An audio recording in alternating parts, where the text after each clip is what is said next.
Hello दोस्तों, मैं हूं सी दिव्या अग्रवाल और आप देख रहे हैं टैक्स विदाउट टीयर्स। उम्मीद करती हूं कि आपको मेरे चैनल के अपडेट्स अच्छे लगते हैं। अगर अच्छे लगते हैं तो मेरे चैनल को सब्सक्राइब कीजिए, साथ ही बने बेल आइकन पे क्लिक कीजिए ताकि आपको रेगुलर अपडेट्स का पता चल सके। इसके साथ साथ आप मुझे LinkedIn, Twitter, Facebook, Telegram, Instagram इन सभी पर फॉलो कर सकते हैं। साथ ही आपके रिक्वेस्ट पे ऑलरेडी मैंने अपनी mobile application tax without tears बना रखी है, जहां पे मैं रेगुलर बेसिस पे कोर्सेज अपडेट करती रहती हूँ। रिसेंट में दोस्तों मैंने जीएसटी रिटर्न फाइलिंग का कोर्स लॉन्च किया है, जिसका लाइव सेशन में फरवरी एंड में लेने वाली हूं। तो जिन भी लोगों को रिटर्न फाइलिंग में इश्यूज है, पोर्टल पे इशू है कि कैसे क्या फीचर्स हैं, कैसे हमें चीजें प्रोसीड करनी है पोर्टल पे, तो बेसिक टू एडवांस यानी extreme professional pro level course है ये आपका। तो आप इसमें एनरोल करा सकते हैं।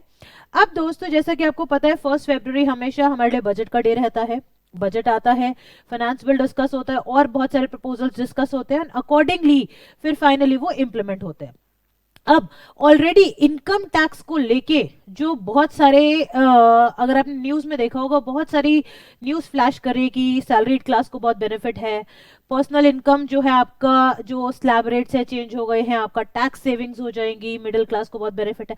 एक्चुअल में क्या वो बेनिफिट है या नहीं है, वो सारे ऑलरेडी मैं आपके पास एक वीडियो शेयर कर चुकी हूं, जिसमें हम लोग आपको बता रहे हैं कि इनकम टैक्स में जो ये बेनिफिट्स दिए, क्या वो एक्चुअल में बेनिफिट्स है या वो सिर्फ और सिर्फ एक आपके लिए एक आपको धोखा देने वाली चीज है कि एक्चुअल में ऐसा कुछ भी नहीं है। क्योंकि आपने अगर देखा होगा, आज जो मोदी 2.0 मोदी गवर्नमेंट का जो 2.0 वर्जन है, उसका अमृतकाल बजट जो आया है, उसमें हर बारी इनकम टैक्स के प्रपोजल को डिस्कस करते वक्त जो भी बेनिफिट्स दिए, निर्मला जी ने कहा कि in the new tax regime, अगर हम एक नॉर्मल पर्सन की तरह से बात करेंगे तो एक न्यू टैक्स रिजीम का मतलब हम ये समझेंगे कि अब जो आ रहा है टैक्स रिजीम, ये इनकम टैक्स में जो बेनिफिट लाएंगे, बट क्या वो वैसा है या इसमें कुछ ट्विस्ट है, तो ये सारी बात आपको इस वीडियो में समझ आ जाएगी, जहां विजेंद्र सर ने सारा एक्सप्लेन किया है। अब इसके अलावा दोस्तों, जो कुछ बजट के हाइलाइट्स थे वो ये थे कि गवर्नमेंट हमेशा चाह रही है कि जॉब अपॉर्चुनिटीज बढ़े। जहां ग्लोबली इतने ज्यादा ले ऑफ्स हो रहे हैं, इतने ज्यादा डेली बेसिस पे कंपनीज जॉब्स कट करे जा रही हैं, अब ऐसे में इंडिया अपने बजट के थ्रू कैसे ये इंश्योर करेगी कि अपॉर्चुनिटीज प्रॉपरली रहे, एम्प्लॉयमेंट अपॉर्चुनिटीज रहे, ये देखने वाली बात है। साथ ही बहुत बढ़िया चीज क्या लेके आए हैं, एक डिजिटल लाइब्रेरी स्टूडेंट्स के लिए, जो आगे जाके बहुत बेनिफिट करने वाली है। और कोविड में जो जितना भी लॉस हुआ है चिल्ड्रन का, स्टूडेंट्स का, तो उसको इंश्योर करने के लिए कि वो मेकअप कर सके, तो ये डिजिटल लाइब्रेरी एक बहुत बढ़िया इनिशिएटिव है गवर्नमेंट का, जो इस बजट में उन्होंने बताया। साथ ही टूरिज्म सेक्टर के लिए भी बहुत बेनिफिट है, जहां 50 स्टेट्स को वो लोग 50 प्लेसेस ऐसे आइडेंटिफाई करने वाले हैं अपना देश देखो में। ठीक है, उसके बाद आ जाता है digi locker, entity digi locker का जो एक स्कीम लेके आए हैं। डिजी लॉकर एक बहुत बढ़िया आपकी ऐप है जो गवर्नमेंट के थ्रू ऑथराइज है, जहां आप अपने जितने भी डॉक्यूमेंट्स है सिक्योरली आप ऑनलाइन सेव कर सकते हो। सेम वेज एंटिटी के केस में भी, एमएसएमई के सेगमेंट के केस में भी वो लोग लेके आएंगे, क्योंकि गवर्नमेंट का फोकस है डिजिटली अब ग्रो करना है हमें। डिजिटल पेमेंट्स का जहां पे इसको बढ़ गया है, यूसेज बढ़ गया है, तो वहीं बहुत सारे डिजिटल एरियाज पे वो टारगेट करना चाह रहे हैं। चाहे वो ऑनलाइन गेमिंग सेक्टर हो, उस पे टीडीएस टीसीएस की इंप्लीमेंटेशन हो, टैक्सेशन का देखना हो, या फिर और भी ऐसे डिजिटल एरियाज जो हो गए, जैसे आपका ये डिजिटल लाइब्रेरी क्रिएट कर रहे हैं डिजी लॉकर के अंदर और बेटर स्कोप लेके आ रहे हैं। तो अब दोस्तों, मेरा जो फोकस है ना इस पर्टिकुलर वीडियो का, वो ये है कि जीएसटी में जो चेंजेस है ना, हमें उसको डिस्कस करना है। नो डाउट इनकम टैक्स में बहुत ज्यादा चेंजेस हैं। जो चेंजेस हैं वो ऑलरेडी इस वीडियो में विजेंद्र सर ने ऑलरेडी डिस्कस किया है, जो वीडियो आप चैनल पे देख सकते हैं। इसके अलावा जो जीएसटी में चेंजेस है ना, उसमें भी कई सारे ऐसे चेंजेस हैं जो आपको इंपैक्ट करने वाले हैं। अब कुछ चेंजेस तो ऐसे हैं दोस्तों, जो 47 GST council 48 GST council meeting जो हुई थी 17 दिसंबर को, ठीक है, उसमें ही कई सारे मेंशन कर दिए गए थे, और उसके कॉरेस्पॉन्डिंग जो एक्ट में चेंजेस है उनको लाया जा रहा है। लेकिन साथ ही में कुछ ऐसे चेंजेस है जो इसमें नए भी लाए गए हैं। वो नए चेंजेस क्या है? ऑल दो रेगुलर बेसिस पे नोटिफिकेशन सर्कुलर्स तो हमारे पास आते रहते हैं, बहुत डेली बेसिस पे ट्वीट्स भी आते रहते हैं कि ये चेंज है, इस तरह से है, इसकी क्लैरिटी क्या है क्या नहीं है, और जजमेंट्स भी बहुत सारे आते हैं। बट बजट में भी जीएसटी के अंदर चेंजेस लाए गए हैं। और वो चेंजेस क्या है? तो दोस्तों, सबसे पहले आप सभी मुझसे पूछेंगे कि हमें फाइनेंस बिल की कॉपी प्रोवाइड कीजिए, स्पीच की कॉपी प्रोवाइड कीजिए, तो इसके लिए आप मेरे टेलीग्राम चैनल पे जा सकते हैं, जो मैं ऑलरेडी आफ्टरनून में ही सारे कॉपीज जो हैं ये फाइनेंस बिल्स एक्सेट्रा के वो सब मैं अपलोड कर चुकी हूँ, तो वहां से आप डाउनलोड कर सकते हैं उसको। सेकेंडली, अब फाइनेंस बिल मैंने अपने पास ओपन किया हुआ है दोस्तों। ये फाइनेंस बिल में ना सबसे पहले हम लोग इसके अंदर सेकेंड सेक्शन पे जाएंगे। देखिए फर्स्ट सेक्शन जो आ जाता है आपका, इट इज शॉर्ट टाइटल। मैं इसको दोबारा से रीओपन कर रही हूं एक बारी फाइनेंस बिल को।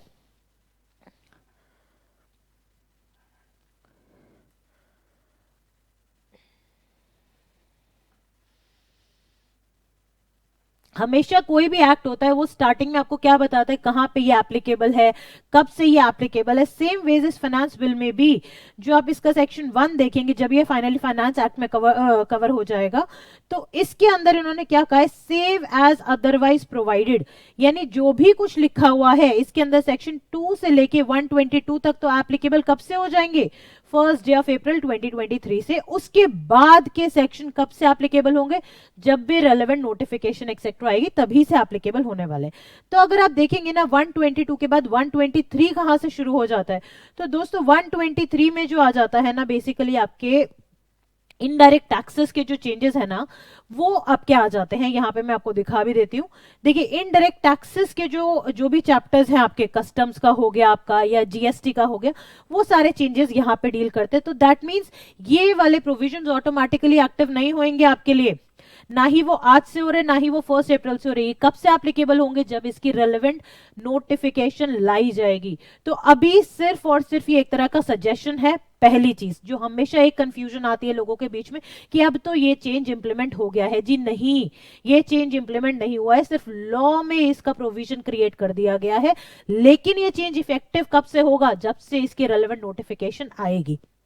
पहला सबसे इंपॉर्टेंट क्लैरिफिकेशन। दूसरा दोस्तों ये बात आती है कि अब जहां मैंने आपको स्टार्टिंग में बताया कि गवर्नमेंट का फोकस किस पे है, गवर्नमेंट का फोकस है कि आप लोगों को हमें डिजिटली आगे फॉरवर्ड करना है, यानी डिजिटल पेमेंट्स हो गया या डिजिटली जहां बिजनेस बढ़ रहा है, फिजिकल बैरियर्स खत्म होते जा रहे हैं, तो उसके अंदर टैक्सेशन को किस तरह से लेके आना, ये गवर्नमेंट का कहीं ना कहीं फोकस है। तो अब देखिए दोस्तों, कॉम्पोजिशन डीलर्स की जो एक स्कीम आई थी पहले, सेक्शन नंबर 10, यानी सबसे पहला जो सेक्शन चेंज हुआ है इसमें जीएसटी एक्ट में, वो हुआ है सेक्शन नंबर 10। मैं साथ साथ आपको हमेशा ये जरूर बताऊंगी कि कहां से हमें रेफरेंस लेनी है। taxinformation.cbic.gov.in पे जाना है। यहां पे हम लोग एक्ट्स के अंदर जाएंगे। मैं एक्ट्स भी खोल रही हूँ और साथ साथ ना रेलेवेंट रूल्स भी खोल दूंगी, ताकि आपको इजी हो जाए कि कैसे हमें समझना है। अब सेक्शन 10 के अंदर अगर हम जाते हैं तो देखिए ये कॉम्पोजिशन स्कीम की बात करता है। कॉम्पोजिशन स्कीम क्या है, कॉम्पोजिशन स्कीम थी जो छोटे टैक्स पेयर्स हैं उनके लिए। अब पहले ये केवल गुड्स के केस में थी, फिर ये सर्विसेज के केस में आई, यानी दोनों गुड्स एंड सर्विसेज के केस में इसके अपने रिस्पेक्टिव रूल्स एंड रेगुलेशंस है, अपने एक थ्रेशहोल्ड है। अब इसमें गवर्नमेंट ने क्या कहा था, जब हमारी 48 जीएसटी काउंसिल मीटिंग हुई तो उसमें सबसे बढ़िया पॉइंट जो गवर्नमेंट लेके आई कि छोटे डीलर हो आप तो भी आपको पहले ना हमने अलाउ नहीं किया हुआ था क्या, कि आप इलेक्ट्रॉनिक कॉमर्स ऑपरेटर्स के थ्रू सेल कर सको। लेकिन इन्होंने इस प्रेस रिलीज में पॉइंट नंबर 3 में कहा कि भाई आप जो है, यानी अब हम अप्रूव कर देंगे अनरजिस्टर्ड सप्लायर्स को या कॉम्पोजिशन स्कीम में जो डीलर्स हैं उन सबको, to make the intra state supplies through electronic commerce operators, और इसके लिए प्रोविजन जो है वो क्रिएट कर दिया जाएगा। तो क्योंकि ये लॉ में बेसिकली था ही नहीं, तो लॉ में इसका प्रोविजन लाया गया, और अकॉर्डिंगली अगर इसमें कुछ और रेस्ट्रिक्शंस वगैरह लानी होगी तो अकॉर्डिंगली वो रूल्स वगैरह भी लेके आएंगे। और साथ में ये स्कीम एक्चुअल में इफेक्टिव कब करेंगे ये लोग, it may be implemented with effect from 1 अक्टूबर 2023, यानी अभी अक्टूबर 23 जब आएगा तब से मोस्ट लाइकली इसको एक्टिव भी कर देंगे पोर्टल पे। तो अभी इसी के कॉरेस्पॉन्डिंग जो चेंज लाया गया, वो चेंज क्या लाया गया, सेक्शन 10 के अंदर इन्होंने सिंपल सी बात देखिएगा दोस्तों, फाइनेंस एक्ट के अंदर इन्होंने, फाइनेंस बिल में इन्होंने कहा कि सब सेक्शन 2 के क्लॉज डी में गुड्स और वर्ड को हटा दिया, और सेम वेज 2A में भी गुड्स और को हटा दिया गया है। अगर मैं यहां पे आपको लॉ में दिखा दूं इस चीज को, तो देखिए 2 के अंदर ये देखिए जहां पे वो हमें बोलता है कि he is not engaged he should not be engaged in making the supply of goods or services through electronic commerce operator who is required to collect tax at source under section 52। यानी पहले goods और services दोनों ही आप eco के through नहीं कर सकते थे, लेकिन अब आप गुड्स को ईसीओ के थ्रू सेल कर पाओगे जो भी अनरजिस्टर्ड डीलर्स हैं प्लस कॉम्पोजिशन स्कीम के। ठीक है, अब जो कॉम्पोजिशन स्कीम में इन्होंने एक वो चीज छोड़ी कि आप सर्विसेज अभी भी नहीं दे सकते हो। तो पहला चेंज तो दोस्तों ये आ जाता है, यानी एक ये वेलकम चेंज है, एक पॉजिटिव चेंज है, जहां पे छोटे टैक्स पेयर्स भी यानी कॉम्पोजिशन डीलर्स भी इलेक्ट्रॉनिक कॉमर्स ऑपरेटर्स के थ्रू सप्लाई कर सकते हैं। तो एक वेलकम चेंज है जो ऑलरेडी कहीं ना कहीं दिसंबर में गवर्नमेंट हमारा माइंडसेट रेडी कर चुकी थी, तो इसके लिए लॉ में आप प्रोविजन भी डाल दिया है। पर ये एप्लीकेबल कब से होगा? जब से इस पर्टिकुलर चेंज को नोटिफाई कर दिया जाएगा। सेकेंड चेंज दोस्तों इसके बाद क्या आता है, यहां पे देखिए ये एक छोटा सा प्रोसीजरल चेंज है सेक्शन 16 के अंदर। सेक्शन 16 हमारी किस चीज की बात करता है? सेक्शन 16 हमें बात करता है आपके इनपुट टैक्स क्रेडिट की। ठीक है, इनपुट टैक्स क्रेडिट की ये बात करता है। ये बात क्या करता है कि in the second proviso the words, मैं इसको थोड़ा सा जूम आउट कर रही हूं, हाँ जी, इसमें यहां पे इन्होंने छोटी सी बात क्या कही है, सेक्शन 16 सबसेक्शन 2 के अंदर सेकंड प्रोवाइजो और थर्ड प्रोवाइजो में चेंज किया गया है। सेकंड प्रोवाइजो में क्या चेंज किया गया देखिए, आइए मैं आपको बता देती हूँ। सेक्शन 16 अगेन क्या बात कर रहा है, आईटीसी कब कब आप अवेल कर सकते हो। इसके अंदर अब आपके पास अगर आप आते हैं सबसेक्शन 2 के अंदर फर्स्ट एक्सप्लेनेशन जो फर्स्ट प्रोवाइजो जो आ जाता है आपका, यहां पे देखिए ये फर्स्ट प्रोवाइजो है, प्रोवाइडेड फर्दर सेकंड प्रोवाइजो है और ये थर्ड प्रोवाइजो है। तो इन्होंने सबसे पहले कहा कि सेकंड प्रोवाइजो में हम लोग चेंज लेके आ रहे हैं। यहां पे इन्होंने क्या चीज कही है सेकंड प्रोवाइजो के अंदर, ये सिंपल बात बोलता है कि अगर आपने where recipient he fails to make the payment to the supplier of goods or services or both other than the supplies which is taxable under reverse charge amount towards, यानी जो हम बोलते हैं कि वेंडर को पेमेंट हमें 180 दिन में करनी है, तो 180 दिन में अगर आपने नहीं करी तो आईटी से आपको रिवर्स करना पड़ेगा विद इंटरेस्ट। तो यहाँ पे इसके अंदर वो थोड़ा सा ये क्लैरिफाई कर देता है इंटरेस्ट कैसा होगा, एज पर सेक्शन 50 होगा। और थर्ड प्रोवाइजो को भी चेंज करके क्या बोलता है, जितना आपने पेमेंट कर दिया उतना तो आप क्रेडिट अवेल कर सकते हो। तो ये एक प्रोसीजरल चेंज है, रीजन बीइंग इसके लिए भी 48 जीएसटी काउंसिल मीटिंग में रूल आया था, 37 रूल के अंदर चेंज किया गया था जो आपका नोटिफिकेशन नंबर 26/2022 के थ्रू था, और ऑलरेडी मैं इसको अपने वीडियोस में कवर कर चुकी हूं। तो दोस्तों अगर आपको और डिटेल में इसको जानना है रूल 37 को, तो आपको यहाँ पे ये वीडियो देखना रहेगा कि किस तरह से आईटीसी रिवर्सल और कहां पे अब आपको बेनिफिट मिल रहा है। तो उसी चीज के लाइन में, उसी को प्रोसीजरल लाइन में लाने के लिए यहाँ सेक्शन 16 के अंदर सबसेक्शन 2 के जो प्रोवाइजोस है उसको चेंज किया गया है कि भाई अब आपने जितनी पेमेंट कर दी है वेंडर्स को वेल एंड गुड, उतना आपको इनपुट मिल जाएगा, जो नहीं किया रिवर्सल करना पड़ेगा, that too with interest as per section number 50। ये दूसरा चेंज है जो आपके यहाँ पे सेक्शन नंबर 16 में डील किया गया है। फिर अगर आप फर्दर आओगे सेक्शन 17 में, इधर आपके पास आ जाता है एक मेजर चेंज। मेजर चेंज क्या कहता है दोस्तों, आइए देखिए मैं आपको बता देती हूँ। फर्स्ट ऑफ ऑल इन्होंने अपना स्कोप एग्जेम्प्ट सप्लाईज का बढ़ा दिया है। अब एग्जेम्प्ट सप्लाईज का स्कोप बढ़ाने का मीनिंग क्या होता है दोस्तों, आपने देखा होगा मैंने अपने वीडियोस में ना रूल 42 एंड 43 का आपको एक बार जिक्र छेड़ा हुआ है, पूरा एक्सप्लेन भी किया हुआ है, जहां पे हम बताते हैं कि आपको रिवर्सल करना पड़ेगा इनपुट टैक्स क्रेडिट का, और सेक्शन 17 मेनली डील भी उसी से करता है। वो कहते हैं कि अगर आपको एक भी ऐसे टर्नओवर है जो आपकी टैक्सेबल है या जीरो रेटेड सप्लाईज, मेनली अगर मैं बात करूं एक्सपोर्ट्स एक सेक्टर की सप्लाईज है, तो उसके रिस्पेक्ट का सारा आपको इनपुट मिलेगा। लेकिन अगर आप अदर देन बिजनेस एक्टिविटीज का कोई भी काम करते हो तो उसका आपका इनपुट रिवर्स करना पड़ेगा।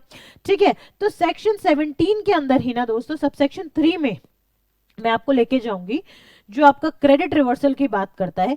यहां पे ये बात करता है कि भाई देखो गुड्स जहां पे आपके लिए आपने टैक्सेबल सप्लाईज करी including the zero rated supplies, तो उसका तो इनपुट मिल जाएगा, बट बाकियों का आपको इनपुट नहीं मिलेगा। बाकी मींस एग्जेम्प्ट सप्लाईज। अब एग्जेम्प्ट सप्लाईज को इन्होंने कहां पे डिफाइन किया, सबसेक्शन 3 में। ठीक है, इसके अंदर एक एक्सप्लेनेशन भी डाली कि भाई एग्जेम्प्ट सप्लाई में क्या नहीं आएगा। अब इसी एक्सप्लेनेशन को इन्होंने इस फाइनेंस बिल में थोड़ा सा चेंज कर दिया गया है। कैसे चेंज किया है, पहली बात तो इन्होंने कहा कि भाई आपके पैराग्राफ 5 की जो भी एक्टिविटीज है उनको एक्सेप्ट में हटा दिया, यानी उनको एग्जेम्प्ट में लिया जाएगा। एग्जाम सप्लाईज की वैल्यू में, और साथ ही पैराग्राफ 8 ऑफ शेड्यूल 3, ठीक है, उसके क्लॉज ए को भी लिया जाएगा। दैट मींस इन्होंने क्या किया, नेगेटिव इंपैक्ट देखिएगा इसका दोस्तों, ये आपके लिए फेवरेबल नहीं है। रीजन बीइंग, जितनी ज्यादा एग्जाम सप्लाईज की डेफिनेशन में आप चीजें डालेंगे उतना ही ज्यादा आपका आईटीसी रिवर्सल बढ़ता चला जाएगा। आपको आईटीसी कम, जहां आपको बेनिफिट क्या करेगा कि कम आपको रिवर्स करना चाहिए, बट यहां पे गवर्नमेंट ने उसका स्कोप बढ़ा के आपका रिवर्सल बढ़ा दिया है। अब किस तरह के रिवर्सल को लिया है, क्लॉज ए ऑफ पैराग्राफ 8। अब मैं ये पैरा 8 आपको एक बार दिखा देती हूं। जैसे ही हम इसके अंदर शेड्यूल 3 में जाते हैं, सबसे लास्ट में आएगा शेड्यूल 3। शेड्यूल 3 क्या कहते हैं, वो एक्टिविटीज जिसको ना तो हम सप्लाई ऑफ गुड्स मानेंगे ना हम सप्लाई ऑफ सर्विसेज मानेंगे। इसके अंदर पैरा 8 ए देखिए, पैरा 8 जो बाद में ऐड हुआ था, supply of warehouse goods to any person before the clearance of home consumption. यानी इस तरह के केसेस में जब भी आपने वेयरहाउस गुड्स को आपने सप्लाई किया before consuming at the home, यानी इंडिया में कंज्यूम करने से पहले, उनको भी हम एग्जाम सप्लाईज में डाल देंगे, यानी उसकी भी टर्नओवर को ऐड कर लेंगे, और अकॉर्डिंगली जो रूल 42 एंड 43 का रिवर्सल है फिर अकॉर्डिंगली करेंगे। तो दैट मींस आपकी वैल्यू ऑफ एग्जाम सप्लाईज बढ़ जाएगी और अकॉर्डिंगली आईटीसी रिवर्सल भी बढ़ जाएगा। तो आपके लिए ये नेगेटिव इंपैक्ट है, ये दोस्तों पॉजिटिव नहीं है। दूसरा बहुत ही डेट्रीमेंटल इंपैक्ट जो आने वाला है इस बजट के चेंज से, जो आपके काउंसिल मीटिंग में भी नहीं बताया गया था, 48 जीएसटी काउंसिल मीटिंग में भी नहीं बताया गया था, वो सेक्शन 17 के अंदर ही, जहां पे सब सेक्शन 5 हमें बताता है ब्लॉक क्रेडिट्स। हमेशा से ना एक कंसर्न रहता था कि गवर्नमेंट ने कहा है हमें बड़ी कंपनीज को कॉर्पोरेट सोशल रिस्पॉन्सिबिलिटी के अंतर्गत एक स्पेसिफाइड परसेंटेज का खर्चा करना है, जो जिसमें वो ओवरऑल इंडिया का बेनिफिट करते हैं, कुछ ना कुछ उनको गुड्स या सर्विसेज तरह से देनी पड़ेंगी। अब दिक्कत क्या आती थी कि अगर हमने ऐसे गुड्स या सर्विसेज प्रोक्योर करे तो हमने उस पर जीएसटी भी पे किया होगा, तो क्या ऐसे जीएसटी को हम इनपुट ले सकते हैं या नहीं ले सकते, ये हमेशा से एक क्वेश्चन बना रहा था। अब दोस्तों बात क्या आती थी, बहुत सारे लिटिगेशंस भी हुए इस पे। अब यहां पे गवर्नमेंट ने बहुत तरीके से इसको क्लियर कर दिया है फाइनेंस बिल में। इन्होंने क्या कहा, in subsection 5 after clause F following clause shall be inserted. अब आपको ये फॉलोइंग क्लॉज इंसर्ट करना पड़ेगा।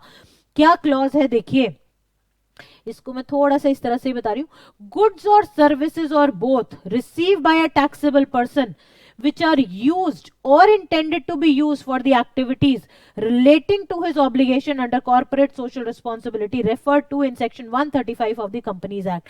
यानी अगर आप एक कंपनी हो, यानी सपोज कीजिए आप कंपनी हो, ऐसे पर्सन हो जिसको सीएसआर की रिस्पॉन्सिबिलिटीज फुलफिल करनी है, कॉर्पोरेट सोशल रिस्पॉन्सिबिलिटी आपको पूरी करनी है, उसके रिगार्डिंग जो भी आपने गुड्स या सर्विसेज प्रोक्योर करे तो उसका इनपुट आपको नहीं मिलेगा। ये बहुत ही मेजर नेगेटिव इंपैक्ट क्रिएट करने वाला है मार्केट में। क्यों? क्योंकि जहां कहीं गवर्नमेंट ने ये बोला कि आपको ये इस तरह की रिस्पॉन्सिबिलिटीज करनी है टुवर्ड्स दी नेशन, तो वहां पे इस तरह के गुड्स एंड सर्विसेज जो आप प्रोक्योर करो उसका इनपुट आप क्यों हिंडर कर रहे हो। तो ये एक बहुत नेगेटिव इंपैक्ट है जो इस बजट के थ्रू आया है। और साथ में इससे पहले सेक्शन 17 के अंदर जो एग्जेम्प्ट सप्लाईज की जो डिटेल है वो हमने बढ़ा दी है। दोस्तों यहाँ पे मेरे पास ऑलरेडी अपने पास पूरी बजट की कॉपी है, आई होप आपके पास होगी। दोबारा से मैं बता देती हूँ, नहीं है तो आप टेलीग्राम चैनल पे मैंने सारे कॉपीज डाल दिए हैं, तो आप वहां से उसको डाउनलोड कर सकते हैं। मूविंग फर्दर, जो दूसरा चेंज आया है दोस्तों, वो चेंज क्या आया है, अब देखिए चेंज आया है सेक्शन नंबर 23 में। सेक्शन 23 क्या कहता है, ये सिंपल सा चेंज है। चेंज 23 क्या कहता है कि अगर आप कब ऐसे पर्सन बनोगे जब आपको लायबिलिटी ही नहीं है रजिस्ट्रेशन लेने की, यानी आपको जीएसटी में रजिस्ट्रेशन होने की जरूरत नहीं है। अक्सर मेरे पास यूट्यूब पे सवाल आता है कि मैम हम ना टोटली एग्जेम्प्ट गुड्स में डील कर रहे हैं, हमारी टर्नओवर से सपोज 5 करोड़ 6 करोड़ 7 करोड़ है, क्या हमें जीएसटी में रजिस्ट्रेशन लेनी है? जी नहीं, बिल्कुल भी नहीं लेनी है। तो इन्होंने इसको प्रॉपरली अमेंड ही कर दिया है, चेंज ही कर दिया है। और कब से चेंज किया है? रेट्रोस्पेक्टिव अमेंडमेंट है दोस्तों, 1 जुलाई 2017 से ही इसको चेंज कर रहे हैं। क्या कह रहे हैं? नॉट विथ स्टैंडिंग, यानी ओवर राइडिंग प्रोविजन दे दिया, anything contained in contrary to section 22 subsection 1 and section 24, जो भी कुछ इसमें लिखा है उसके अगेंस्ट नहीं जाते, लेकिन इसको ओवरराइड करते हम कह रहे हैं कि अगर आप एक्सक्लूसिवली एग्जेम्प्ट गुड्स या सर्विसेज में डील करें तो आपको रजिस्ट्रेशन की जरूरत नहीं है, या फिर आप एग्रीकल्चरिस्ट हो तो भी कोई जरूरत नहीं है। ठीक है, who is to the extent of जो आप सप्लाई करो एग्रीकल्चरल प्रोड्यूस को, देन मूविंग फर्दर, इसी के अंदर आगे गवर्नमेंट को भी एक पावर दे रखी है, government on recommendation of the council by notification बता सकते हैं कि कोई और ऐसा पर्सन जिसको रजिस्ट्रेशन लेने की जरूरत नहीं है। तो ये सिंपल, पहले भी यही लिखा हुआ था, अभी भी है, लेकिन इसको और क्या मॉडिफाई कर दिया, इनिशियल में ये लिख दिया कि भाई not with standing anything contrary contained in subsection 1 of section 22 और 24, ये चीज हमने एक नई लाइन ऐड कर दी है जिससे और क्लैरिटी आ गई है। तो इट इज नॉर्मल, रैशनल है, एक चेंज को बहुत क्लैरिफिकेटरी चेंज है ये एक तरह से। मूविंग फर्दर, अब दोस्तों सेक्शन नंबर 37 क्या बात करता है, ये बात करता है जीएसटीआर 1 भरने की। यहां पे अब कलेक्टिव चेंज में आपको बता देती हूं, सेक्शन नंबर 37 में यानी जीएसटीआर 1 में, सेक्शन 39 में यानी जीएसटीआर 3B में, सेक्शन 44 जो एनुअल रिटर्न है उसके अंदर, और 52 जो टीसीएस के रिटर्न भरने का टाइम पीरियड है उसको कट डाउन कर दिया गया है। कैसे कि अगर आप 3 साल के अंदर फ्रॉम द ड्यू डेट, मैं आपको एक प्रोविजन पढ़ के बता देती हूं इसके अंदर इन्होंने क्या कहा, देखिए सेम प्रोविजन इन्होंने सब जगह ऐड किया है, तो एक जगह हम लोग पढ़ लेते हैं इसमें, a registered person he shall not be allowed to furnish the details of the outward supplies under subsection 1 for the tax period after expiry of period of 3 years from the due date of furnishing of the said details। यानी जिस दिन आपकी due date है, suppose आज मैं बात करती हूँ जनवरी की रिटर्न जो आप भरोगे कब तक, 11 फरवरी तक, आपको इसके लिए मैक्सिमम 3 साल दिए जाएंगे। यानी अगर आपने जनवरी की रिटर्न नहीं भरी, जनवरी 2023 की, तो उसको मैक्सिमम 3 साल आप और ऐड कर लो, यानी 2026, ठीक है, 11 फरवरी 2026 तक आप उसको भर सकते हो, इसके बियॉन्ड आप नहीं भर सकते हो। क्यों? क्योंकि आपकी ड्यू डेट क्या है, 11 फरवरी, ठीक। तो आपको 3 साल के अंदर अंदर आपको ये भरनी है रिटर्न, अदरवाइज आपको ब्लॉक कर दिया जाएगा, आप वो वाली पर्टिकुलर रिटर्न नहीं भर पाओगे। बट इसके साथ साथ दोस्तों ध्यान दीजिएगा, रूल नंबर 59 जो था वो हमें ये बताता है कि अगर आपने प्रीवियस जीएसटीआर 1 नहीं भरी तो आप आगे की 3B नहीं भर सकते हो, 3B नहीं भरी तो अकॉर्डिंगली आप 1 नहीं भर सकते हो, वो तो रूल है ही है। बट अगर आपने कोई रिटर्न नहीं भरी और उसके आगे की भी रिटर्न्स नहीं भरी है, तो पर्टिकुलर रिटर्न जो आपने नहीं भरी है वो मैक्सिमम 3 साल तक आप भर सकते हो, उसके बियॉन्ड आप नहीं भर पाओगे। बट हाँ, गवर्नमेंट को पावर है, वो नोटिफिकेशन के थ्रू इस टाइमलाइन को एक्सटेंड कर सकते हैं इफ रिक्वायर्ड इन केस, ठीक है। तो यही सेम प्रोविजन आपके लिए रूल जीएसटीआर 3B में भी लाया गया है, सेक्शन 44 एनुअल रिटर्न के लिए भी लाया गया है। यहाँ पे मैं दिखा देती हूँ आपको, 39 जो है इसके लिए भी लाया गया, दैट इज जीएसटीआर 3B। फिर ये किसके लिए लाया गया है, आपका section number 44 that is annual return के लिए भी ये लाया गया है। और फिर मूविंग फर्दर ये आपके लिए सेक्शन नंबर 52 जो आपका टीसीएस का प्रोविजन हो जाता है उसकी रिटर्न के लिए भी यही सेम प्रोविजन लाया गया। यानी अब आपको एक टाइम फ्रेम दे दिया, 3 साल के अंदर अंदर आप भर दीजिए, उसके बाद आप नहीं भरने हम आपको देंगे। फिर मूविंग फर्दर क्या कहता है, सेक्शन नंबर 54 में भी चेंज आया है। 54 में चेंज क्या है, ये भी एक प्रोसीजरल चेंज है, जहां हमने एक सेक्शन 41 को लेके आया था जो हम बोलते हैं कि भाई टैक्स पेमेंट हो जानी चाहिए, सप्लायर ने टैक्स पे कर दिया होना चाहिए, इनपुट अकॉर्डिंगली मिलेगा।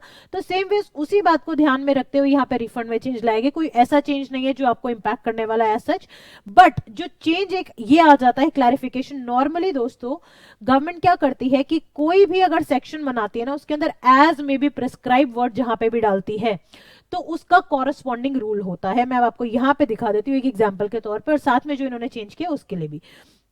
हम आते हैं सेक्शन नंबर 56 पे कि अगर आपको टाइमली रिफंड नहीं मिलता है तो आपको इंटरेस्ट देगी गवर्नमेंट, ठीक है। अब ये सेक्शन जो बात करता है ना, ये इंटरेस्ट की बात करता है। इसमें पूरे सेक्शन में ना एज में भी प्रिस्क्राइब वर्ड नहीं डाला हुआ है, पर इसका स्पेसिफिकली रूल बना रखा है। रूल कहां बना रखा है मैं आपको दिखा देती हूँ। इसका स्पेसिफिक जो रूल है ना दोस्तों, वो रूल ये देखिए, rule number 94, order sanctioning the interest on delayed refund. अब जो भाई लॉ ने तो दिया नहीं, यानी मेन जो एक्ट है उसने तो ये एज में भी प्रिस्क्राइब वर्ड यानी रूल का नहीं दिया, बट आपने रूल बना दिया, तो उसी को प्रॉपर इन लाइन लाने के लिए कल को आप इस चीज को चैलेंज ना करें, तो इन्होंने यहां पे फाइनेंस बिल में चेंज ला दिया गया है। सिंपल सी बात है, चेंज क्या लाया गया है कि भाई एज में भी प्रिस्क्राइब वर्ड एक तरह से ऐड कर दिया गया है। सेक्शन 56 के अंदर जो फर्स्ट पैराग्राफ है उसके अंदर सिर्फ एज में भी प्रिस्क्राइब एक वर्ड आपका डाल दिया गया है। तो उस तरह से अब आपको इसका रूल की एक लीगल सैंक्टिटी, लीगल वैलिडिटी मिल जाती है। ये मैंने इसलिए आपको बताया, ऑल्दो इससे आपको कोई बेनिफिट नहीं होगा, आपको पहले भी इंटरेस्ट मिल रहा था, लेकिन आगे लिटिगेशन एंड अप हो जाएगी और एक बेटर प्रोविजन है आप लोग के लिए और क्लैरिटी लाई गई है।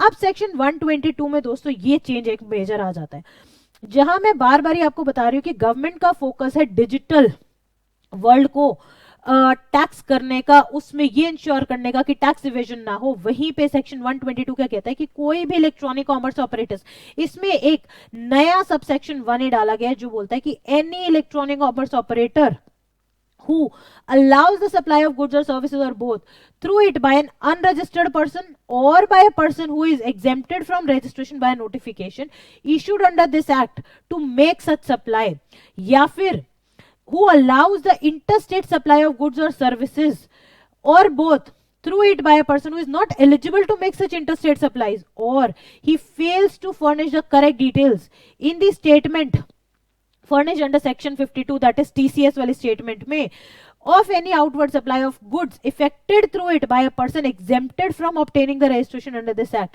it shall be liable to pay a penalty of 10,000। अब ये 10,000 की पेनल्टी अगर जीएसटी एक्ट में, सीजीएसटी में लिखी है तो टोटल पेनल्टी कितनी हो गई? 20,000। और such an amount which is equivalent to the amount of tax involved had such supply been made by registered person other than the person paying tax under section 10 whichever is higher। यानी simple सी बात क्या है कि अगर आपने contravene के provisions को, किसने? इलेक्ट्रॉनिक कॉमर्स ऑपरेटर ने, उसने ऐसी डिलीवरीज अलाउ करी, ऐसी सप्लाईज अलाउ करी जो कि वो नहीं करा सकता है, तो उस पर पेनल्टी आ जाएगी।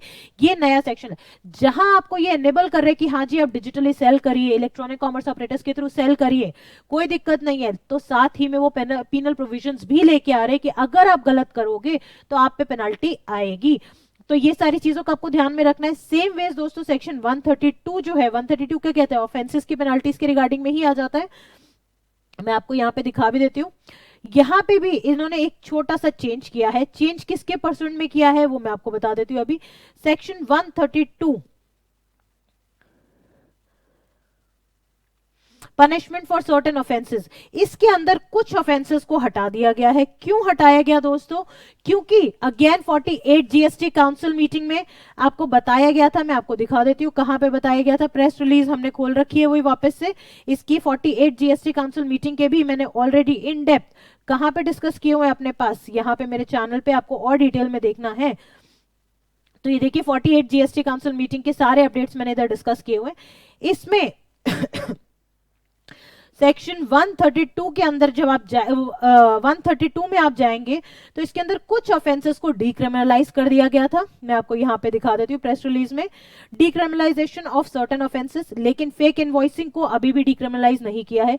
और सेम वेज आपका कंपाउंडिंग ऑफ ऑफेंसेस के अंदर भी आपको एक बेटर रेंज दे दी गई थी, आपके लिए बेनिफिट कर दिया गया था। तो सेक्शन 138 एंड आपके पास इसमें जो चेंजेस है वो सारे आपको बेनिफिट कर दिए गए, कंपाउंडिंग ऑफ ऑफेंस हो चाहे आपके लिए बाकी 122 के अंदर जो चेंजेस हैं, 132 के अंदर सॉरी जो चेंजेस है वो सारे के सारे आपके ऑलरेडी हम लोग प्रेस रिलीज के साथ पढ़ चुके हैं, जहां पे हमने कुछ ऑफेंसेस को डिक्रिमिनलाइज किया था। लेकिन ध्यान रखिएगा फेक इनवॉइसिंग को नहीं किया था, लिमिट भी बढ़ा दी थी कि कब हम उसमें प्रोसिक्यूशन करेंगे कब नहीं करेंगे। मूविंग फर्दर दोस्तों अब एक और चेंज आ गया है, consent based on sharing information furnished by the taxable person. यहां पे एक सेक्शन नंबर 158 को नया ऐड किया है। बार बार दोस्तों मैं ये बता रही हूँ कि ये सेक्शन जो ऐड हुए हैं ये अभी सिर्फ लॉ में ऐड हुए हैं, लेकिन ये कब से इफेक्टिव होंगे कब से नहीं इसकी नोटिफिकेशन आने वाली है। जब भी आएगी डेफिनेटली मैं आपको चैनल पे इन्फॉर्म करने वाली हूँ। तो ये क्या कहता है कि जो भी आपका सेक्शन 133, 152, 158 में लिखा है उसको छोड़ के इसका ओवरराइडिंग इंपैक्ट देके following details furnished by registered person subject to the provisions of subsection 2 on recommendation of the council be shared by the common portal with such other system as may be notified by the government in such manner as may be prescribed। यानी इसके लिए specifically rule आ सकता है, ठीक है। namely the particulars furnished in the application for registration under section 25 और return file under 39 और 44। अब दोस्तों जहां हम बोलते हैं कि ना आईटीसी की कंडीशंस हम टाइट करते जा रहे हैं, सप्लायर को 3B में भी टैक्स पेमेंट करनी है। अभी तक हम क्या इंश्योर करते थे कि भाई 2A 2B में हमारे पास रिफ्लेक्ट कर गया, हम इनपुट ले लेते हैं। अब आपको ये भी इंश्योर करना है 3B में उसने टैक्स पे कर दिया। तो इस तरह के लिए आपको पोर्टल पे हमें ये अवेलेबल तो कराना पड़ेगा ना कि सामने वाले सप्लायर ने 3B में आपके रिस्पेक्टिव इनवॉइस का टैक्स पे किया या नहीं।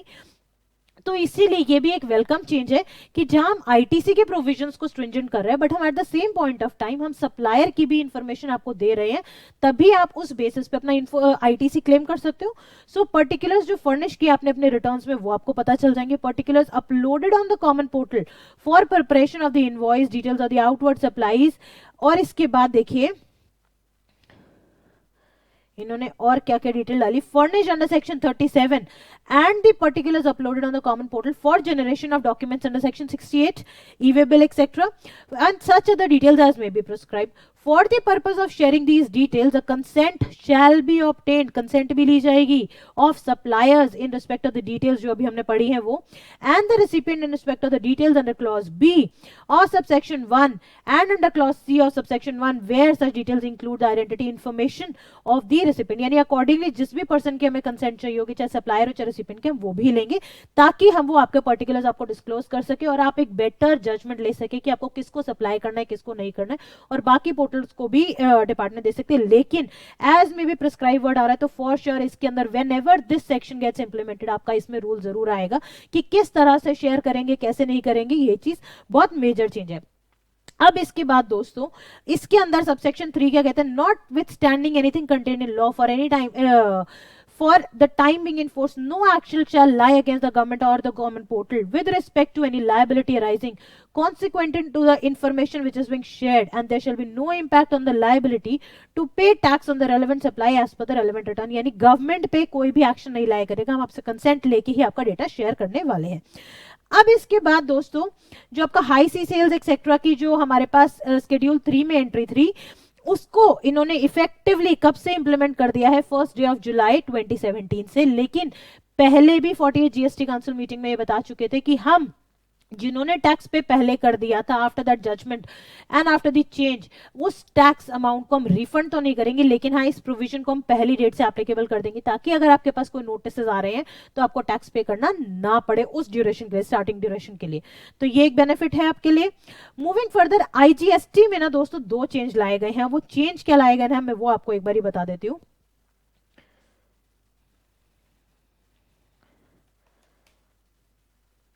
आईजीएसटी के अंदर चेंज क्या लाया गया है दोस्तों, आईजीएसटी में चेंज लाया गया ओआईडीआर सर्विसेज को लेके चेंज लाया गया है। ओआईडीआर सर्विसेज की डेफिनेशन को चेंज किया गया है और साथ में इन्होंने कहा है, एक मिनट यहां पे हमने इसको फोकस कर दिया है। अब आईजीएसटी में इन्होंने कहा कि भाई हम लोग सेक्शन 2 जो डेफिनेशन का सेक्शन है उसमें NTOR that is non taxable online recipient की डेफिनेशन हम चेंज कर रहे हैं। पहले ये बहुत ही रिस्ट्रिक्टेड डेफिनेशन थी, अगर मैं आपको दिखाऊं तो यहां पे आप देख सकते हो सेक्शन 2 सबसेक्शन 16 के अंदर अगर आप आईजीएसटी एक्ट में जाएंगे तो ये एनटीओआर को बहुत छोटी सी एक डेफिनेशन में कवर कर लेते थे कि भाई हमें इससे ज्यादा नहीं लेना, बट क्योंकि अब डिजिटली प्लेटफॉर्म बढ़ता जा रहा है तो उसके अंदर जो लूप होल्स है उनको कर्ब करने के लिए, अपना टैक्स बेस बेनिफिट बढ़ाने के लिए इन्होंने ये चेंज किया है। सिंपल पहले वो बोलता था कोई भी लोकल अथॉरिटी हो गई, गवर्नमेंटल अथॉरिटी, कोई भी इंडिविजुअल, कोई भी अनरजिस्टर्ड पर्सन एक्सेट्रा, लेकिन अब इस पूरे डेफिनेशन को चेंज कर दिया गया है। इन्होंने क्या कहा, following clause shall be substituted, पूरा ही चेंज कर दिया। और इसने क्या कहा, NTOR it means any unregistered person, कोई भी unregistered person receiving the OIDR services,